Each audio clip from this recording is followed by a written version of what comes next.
Hey, so this is going to be a really quick and dirty pelvic floor 101. Basically, why as powerlifters do we care about this and what is going to be the carryover to performance. There's going to be a couple of additional videos and protocols where we're actually going to be applying exercises to improve our awareness of this and be able to access this stuff more readily. But for right now, just kind of understanding what it is, where it is in your body, and all that good stuff is important. So if this is a person, legs, your pelvic floor is going to be down here. If these are your hips, there's tissue and all of this. These are your hips and these are your hips. That connects into all of this stuff. Now, just like any other muscle, the pelvic floor is actually a lot of different muscles, but for our conversation, we're just going to refer to it as the pelvic floor.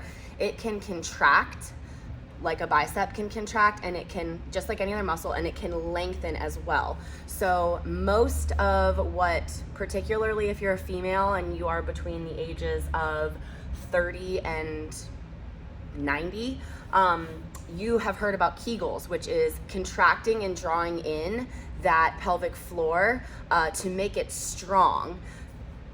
Cool, but we now know that muscles need to be strong and be able to move in multiple directions, multiple planes of motions. Fibers are not just running one direction.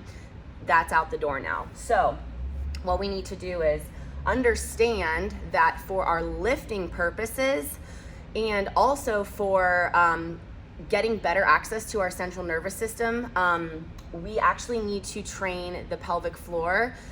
We need to be able to relax it. We need to be able to contract it. Most of us already have a good, pardon the pun, grip on the contraction side of things, but we also need to train the eccentric portion of it, which is the lengthening portion of the lengthening capacity of the pelvic floor. So when we're lifting, if this is our body and our torso, and we're taking air in through here, okay, we have our belt on perhaps, right? Okay, we need, number one, we need this air to go all the way down to the basement of our body. So when you're breathing in, you're going to feel increased intra-abdominal pressure, not just here behind your belt, not just behind your belly button. There's another video that's going to accompany this about finding your pelvic floor, but really feeling basically between your legs and in your hips, like that's the bottom, and there's air pressure that's pushing down. Now, as a result of that air coming and pushing down, this pelvic floor is going to be able to flatten out and lengthen, which is good because it's going to give us increased surface area in this entire area that we're bracing against, okay? So increased surface area gives us more opportunity to both absorb and disperse forces, which is what we're trying to do. We're absorbing the load of the bar and then we're dispersing it. If we stand up with it, we've at least met the requirements of what that load is. So we need to be able to lengthen this, this pelvic floor. If you are somebody who has chronic, doesn't matter, man or woman, back pain, hip pain, some adductor stuff like high groin stuff, this is like the belly of the beast, everybody. This is as deep as we can get, and it's likely, if you've never done any work on this before or even had awareness of this before, that we need to do some work to target this. So this is just, again, a quick and dirty. Why do we need to have access to the pelvic floor? Because we need to be able to lengthen, rest, and contract the pelvic floor. Basically, we have to have control over it.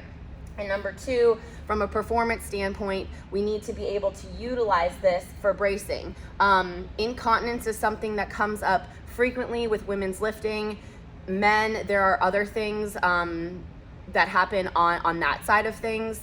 But if it's fine if you pee, but it is an indication that you do have a lack of control here. Okay, so this isn't shaming about you peeing on the platform. It is what it is. However, it is showing a energy leak, a literal energy leak. And that does have performance consequences. So just something to think about there is that getting better control of this part of your body will give you better access to performance, but also could help with some symptoms that you're having.